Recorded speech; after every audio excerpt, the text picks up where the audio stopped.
What's good, y'all? So it's Dante here, and I'm back for another episode of Behind the Scenes of Breakaway, the mini web series. So, today I think we're going to be going over episode 2, maybe 3, maybe 4. Let's see how much we can fit into this time span. But let's dive into episode 2 first.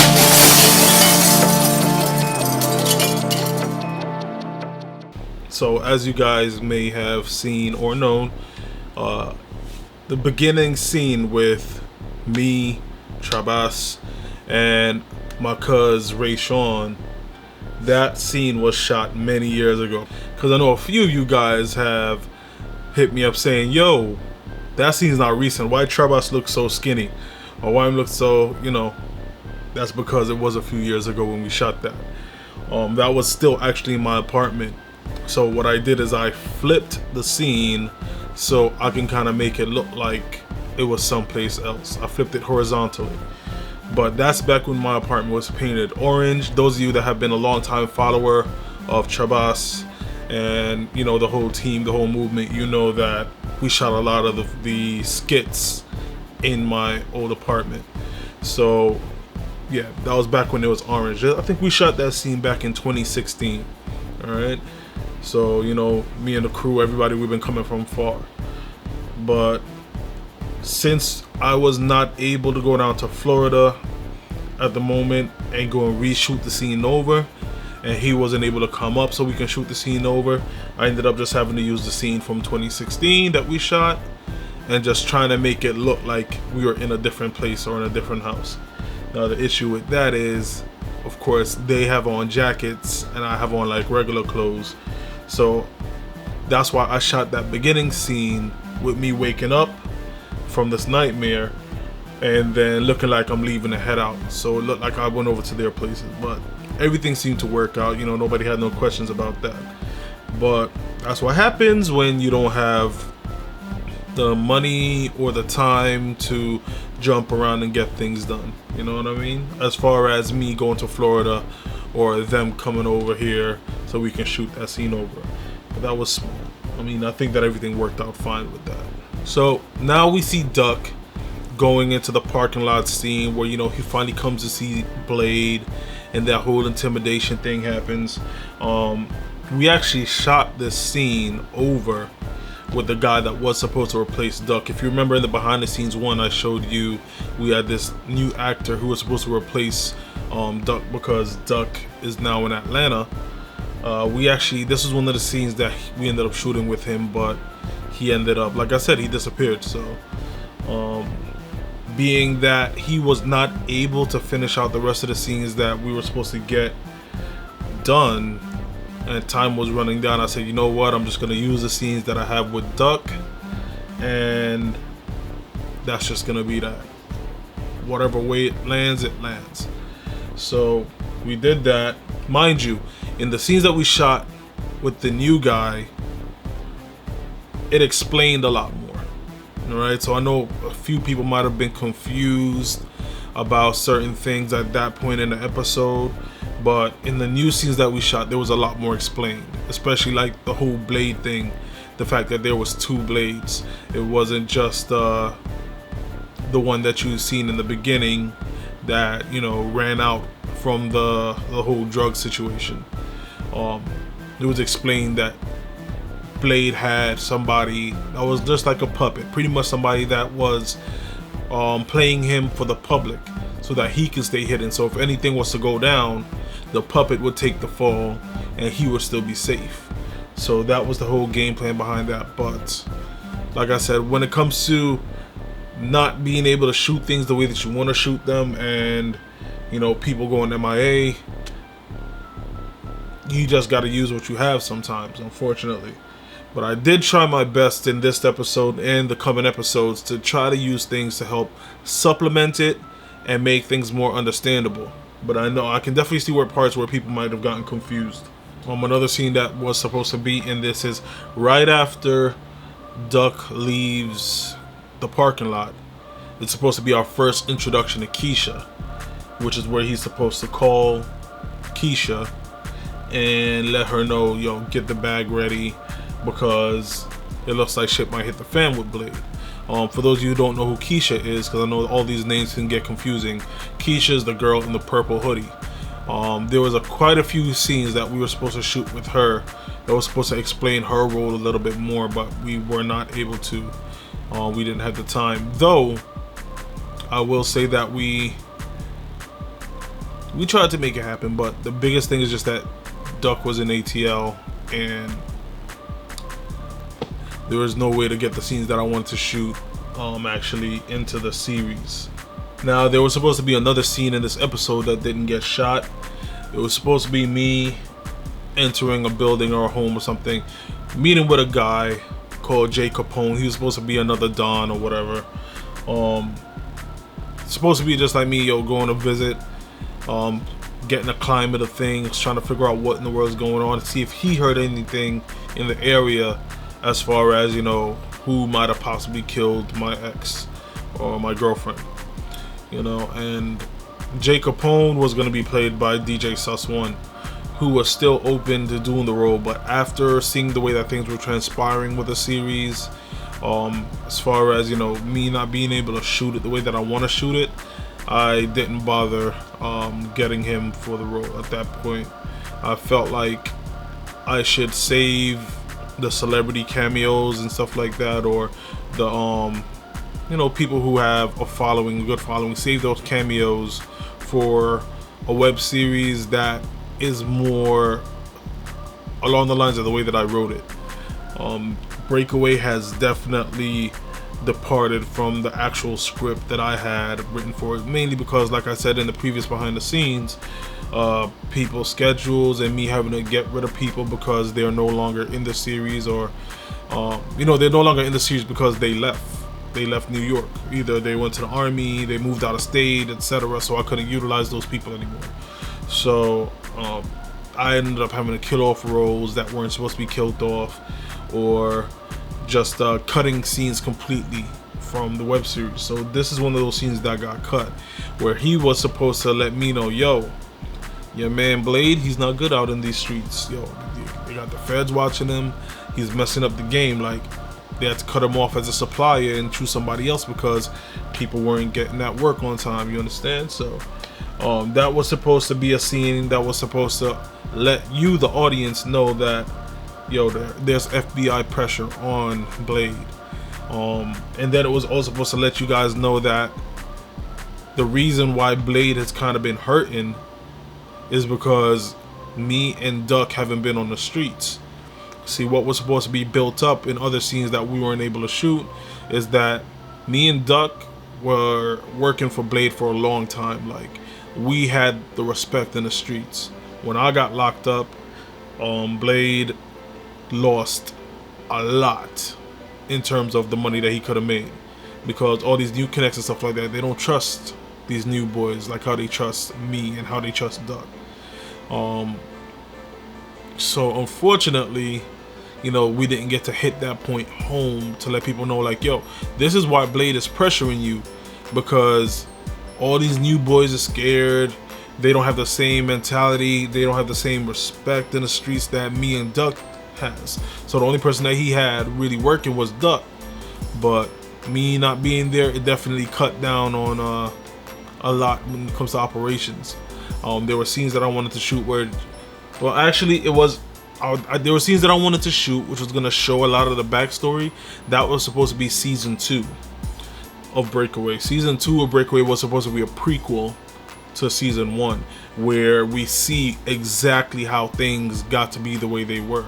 It was supposed to showcase me and Duck, how we first got started with Blade, and then how we built up our notoriety and all the shit that we did in the streets, and how Duck and Keisha ended up being partners and her role in all of this. Like, it was supposed to be a dope ass prequel.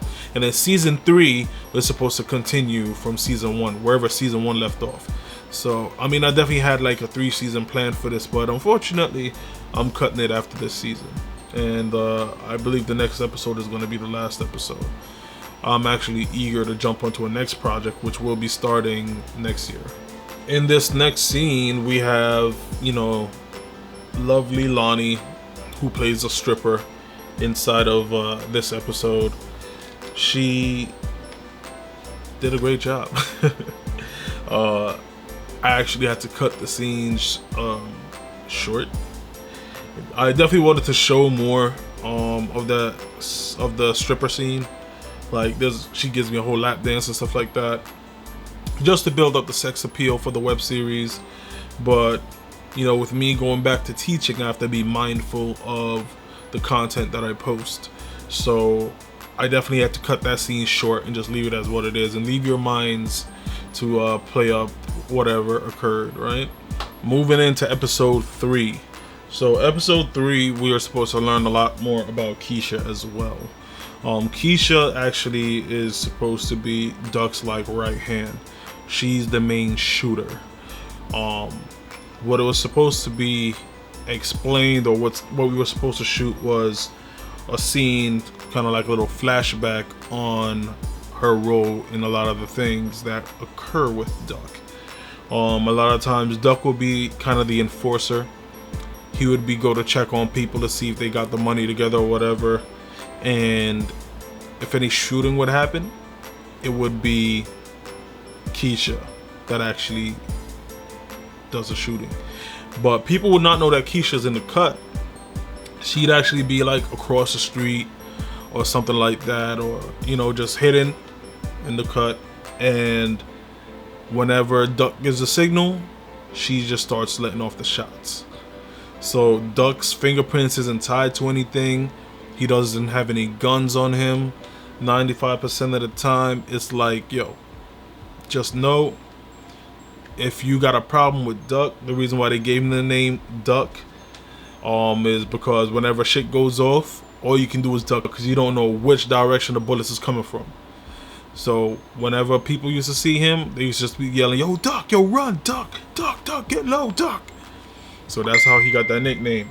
But unfortunately, we don't have we did not get to shoot that. We didn't have the time, and of course we didn't have a Duck to get that shot done. Yeah, so there was supposed to be a scene in episode 3 that we did not get to shoot because, again, Duck was not here. But that money counting scene with Keisha was supposed to be Keisha and Duck. They were supposed to be together counting the money, and Blade was supposed to call Duck.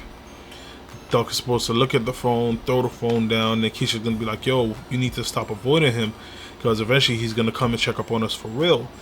And he's like, man, screw that. I'm not worried about that right now. Yo, let's just make sure we get this bag ready and then, you know, be out. So she's like, alright, man, whatever, just be safe. Let's get this done. Cut to a scene of Duck leaving his house. And as soon as Duck steps out, turns past his gate, you see a gun pointed to his head. And then the guy's like, yo, Blade's been looking for you. Get in the car. As soon as you hear get in the car, you hear a gunshot goes off. When you look, the guy drops to the floor, and it's Keisha, pulled up right behind Duck. She killed the guy. And then Duck is like, yo, let's go. And then they both kind of book it. So that was supposed to be another scene to show, like, yo, Keisha's that chick. She's that shooter. She always makes sure she has Duck's back. So we didn't get to do that, unfortunately. It is what it is. So, as you know, if you've seen the episodes already, Famous from Trabas TV, he plays Bigger. And Bigger is torturing a guy named Chris. So we were supposed to have a scene where we see Chris get kidnapped. He's supposed to be leaving a strip club with a few girls, and they all look like they drunk or whatever. And as soon as Chris gets into the car with the girls, all you see is Bigger pull up behind him and just choke him out behind the seat. Wife would have put up behind him, but choke him out behind the seat, and then cut to black, and then we see them inside the area where he's getting tortured. Did not get to do that. The guy who was originally supposed to play Chris is the guy who is on the rooftop, Mike. If you remember the rooftop scene, we had Vaughn and then Mike, who was supposed to be Chris. The reason why he ended up getting changed to Ricky, if you guys watch the Tribals vlogs, y'all know who Ricky is because Mike just didn't have the free time. Like with everything else in the series, it's always, you know, people just don't have the time, or they have other priorities, or, you know, they just don't see this as a priority. I need to stop saying but Chris, aka Mike, every time I would hit him up, yo, you got some time to shoot? No, he got work, or he's just getting out of work, he's tired, da da da da. So after a while I just stopped asking, because every time I'd hit him up I'd get, you know, he's busy. So what I ended up doing is just changing the character to Ricky while I was in Florida, and just doing the torture scene with Ricky. So anything in the web series before that, I tried to remove as much as I could Mike's attachment to the character named Chris, and just let Mike look like he's just, you know, one of Blade's thugs versus being Chris. So Chris is actually now Ricky, who got tortured and right? But they were supposed to have that scene where he gets kidnapped, and then it cuts into the torture scene. In episode 4, this is where we are supposed to get a little bit more on the FBI side of things. It's supposed to be a scene where Duck gets kidnapped. We don't know by who until a little bit later on in the episode. We see Duck sitting in an SUV with a well-dressed man playing the FBI. Now, Duck is like, well, the FBI's name is Mr. Carter. So Carter was supposed to be like, just when you thought you were out, we reel you back in. And Duck is supposed to be like, what the F you want from me now?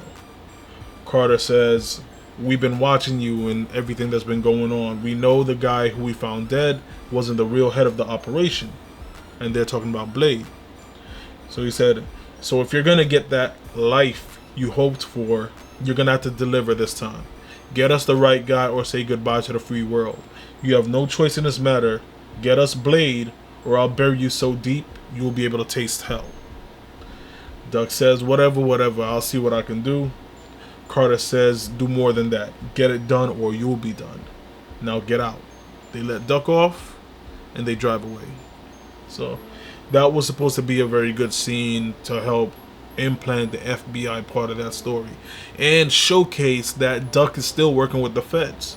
Because if you remember, Keisha told you in episode, I think it was episode 4 as well, she stated that, you know, Duck was trying to get out the game, so he's the one that set up the whole FBI thing to come and crash the drug trade or the drug transaction that was going on in the beginning of episode 1. But he's been working with the FBI still since then. They know that the fake Blade, the puppet Blade, is not the real one, and they want Duck's help to capture the real Blade. And Duck has been doing that. He's been giving them whatever information or whatever to, you know, eventually, once again, escape Blade's grasp and be done with this business. So now in the scene, you remember, it's me and Keisha, we're having this conversation. What was supposed to originally happen is it's supposed to be Duck and Keisha pull up to my crib. And no, Keisha pulls up to my crib first. She lets me know what happened. Duck eventually pulls up after. And as soon as he knocks on the door and opens it, I swing after him, and we have like this tussle. We ended up scrapping for a little bit. And then I start cursing him out. He's like, yo, just chill with all of that, yo. At the end of the day, right now we both in some ish. Let's just do what we need to do and get out of it. Get rid of Blade, leave New York, and be done. Unfortunately, that scene ended up getting cut as well, because once again, he's not here to film it. Though we did film it before, but that footage got messed up. I take the blame for that. I definitely take the blame for that. What ended up happening is, back then, if you guys are in the film, you know about the Atomos, maybe I'm saying it incorrectly, but Atomos or Atomos Shogun, which is a nice screen recorder. So I was using that. I ended up selling that, and the footage that we shot of that scene was still on the hard drive. and I wiped the hard drive, forgetting that I did not offload that footage to my computer. So yeah, that footage ended up going. Every time that I tried to film it after that, neither party was available until I found out, you know, he moved. So that just was that. Now, this is also where we get to see more of Reina. You know, Reina's played by Nini. She definitely one of the most reliable people that has been in this web series so far, and always eager to shoot. We get a little bit of her, and then we see that our relationship is building, it's growing. Now, if you remember in this scene, after she spends the night the first time, her phone goes off and she wakes up and she leaves. Now, what exactly was supposed to happen in that scene is a scene that I was supposed to shoot, and I was trying to shoot, and I couldn't get shot because people kept on dropping the ball again. Now, what was supposed to happen, let me tell you how it was supposed to go down. So, a man is seen drinking in a bar, and he's checking out another girl at the bar. She notices him looking, writes something down on a napkin, and tucks it into his pocket as she goes to the bathroom. The man opens it. It says, "Meet me in the bathroom, XOXO." The man goes inside and doesn't see her. She opens the stall door and signals for him to come in. The man comes inside the stall and closes the door behind him. She pushes him against the stall wall and tells him that she saw him watching her and that he looks sexy. He said, "You brought me in here, so what you want to do?" She reaches down, and his expression is supposed to imply that she grabs him, right? They both smile. She asks to let her see what he's working with. He unzipped his zipper. She says, "Ooh, he's a big one," just the way she likes it, as she rubs his chest with another hand. She starts stroking, and he starts to enjoy it. She reaches her right hand into her hair and pulls out a blade, and in a fraction of a second, dismembers him. A flash of blood is supposed to be splattered on the stall wall. He cowers down in pain, cursing. She drops his package into the toilet and flushes it. As she kneels to him, she says next time he's late on a payment, he'll be dead. She takes his phone, calls 911, and throws it on the floor next to him. And then she goes and washes her hands. So now we see Reina leaving my house, and then the scene where the guy is catcalling her and she stabs him, that's supposed to be the next scene. After that, there was another scene that did get cut. Is she gets into her car, she pulls up in front of the restaurant, and we see the girl who just dismembered the guy walk in, which is of course the girl who plays her sister. Her real name is Sade. She plays Bacardi, a part of the Liquor Posse, which works for Blade. So as we know by now, there are two crews that work for Blade that have been introduced to the audience. There's NTO, which is niggas taking over, which are the guys, and then you have the Liquor Posse, which are the girls, and they all have names that refer to different liquors. So Reina is Remy. Sade, who is her sister in the web series, she is Bacardi. We have Chardonnay, who's the loud one. Malibu, which is the one with the curly hair. And then if you guys remember Shaki from Judas Kiss, she plays Sky, like Sky Vodka, right? So they're the Liquor Posse, and they're pretty much responsible for being mules, you know, doing the drop-offs of the bag and pickups, etc.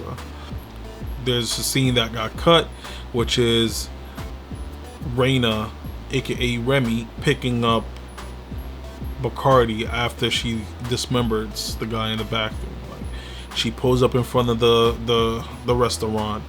Bacardi gets inside the whip.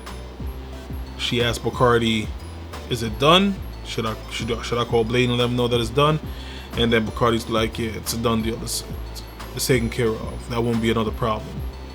So they drive off. That was supposed to be, we did shoot that part of the scene, but the other scene inside the restaurant we couldn't get done, and it's really crazy because right after we shot the scene for the pickup, you know, I wanted to shoot that restaurant scene ASAP. So the whole week I was trying to get the scene shot, but McCarty wasn't available. And I hit her up Thursday. She said that she can do it that Friday. And I'm like, all right, great, cool. The guy that I hit up to play the role, he's like, all right, he can do it after 6 p.m., which I'm like, is great, works fine. But with my luck and how this web series has been going, I decided let me call 3 other guys to see if I can get them to be backups just in case. So of course, guy number 1 flakes and doesn't make it, puts me in a bind. Guy number 2 says that he's gonna be in the city playing basketball, so he can't. Guy number 3 doesn't respond at all. Guy number 4 hits me back. I'm like, can you do me this favor? He's like, what's up? Let me know what's good. He's like, what's up? Peace, what's up? So I let him know what it was. I sent him the script and everything. He does not hit me back at all. Mind you, this is somebody that owes me a favor. No response to this day. And it's been about, I'd say probably a month. So, like I said, it's just, no matter how I try to cut it, it's crazy. Like, the unreliability of people, it's ridiculous at this point. So, not for nothing, certain people can't call my phone again. Period. But you live and you learn, and you move forward, right? So that scene ended up getting cut, and we moved on. Completely moved on. Alright, so I think we're gonna stop right there. I don't want to jump into episode 5 and 6 yet, but yes, best believe I think we got some bloopers to show you guys. So to end this episode of behind the scenes of Breakaway off, have fun watching the cast mess up. That shit is because of me. So anytime I fuck, so it was because of you that you moved away from your mark? let's see. Wait, pick up from where? Pick up back from closing the trunk. You got a fucking week, alright? Tell that nigga you gotta be at the spot tomorrow.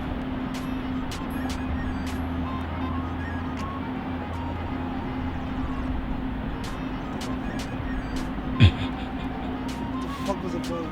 You about to do the trunk, right? Is that what it is? That's what you're right, bro. I got it now, I got it.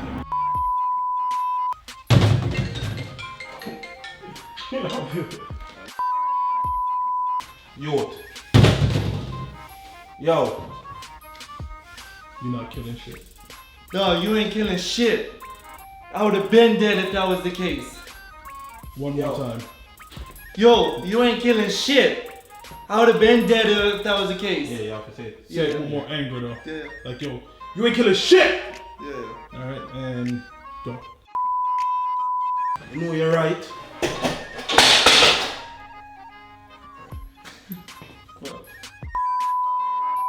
So when I'm done with you, you're gonna remember from your grandmother to your mother birthday.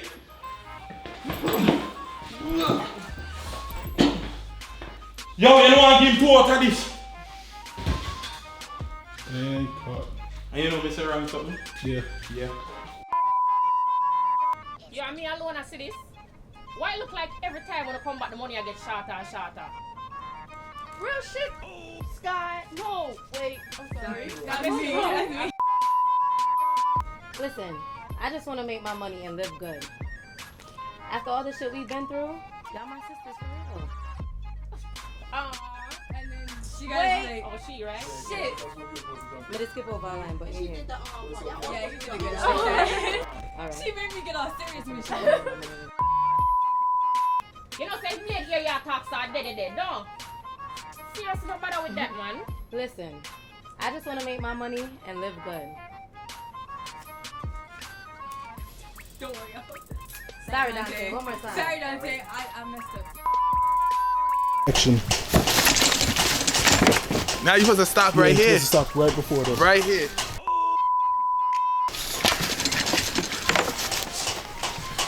Yo, it's Dante. You looked at the camera. He looked.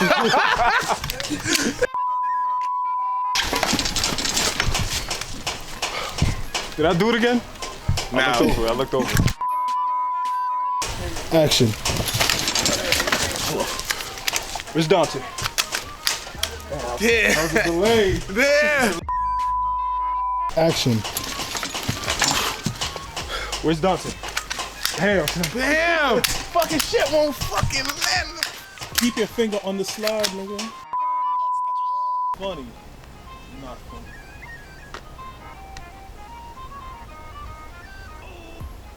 What about your curves and all of this? You know, rewind it. Jokes. Not funny. Thank you. I'm sorry. I'm just saying, most men will be. You don't get it together. I'm sorry. I'm sorry. What the fuck? I'm sorry, Dante. Wait. All right, go ahead. I got it. What the fuck? Dante. The camera, we're not on it. You understand? Oh!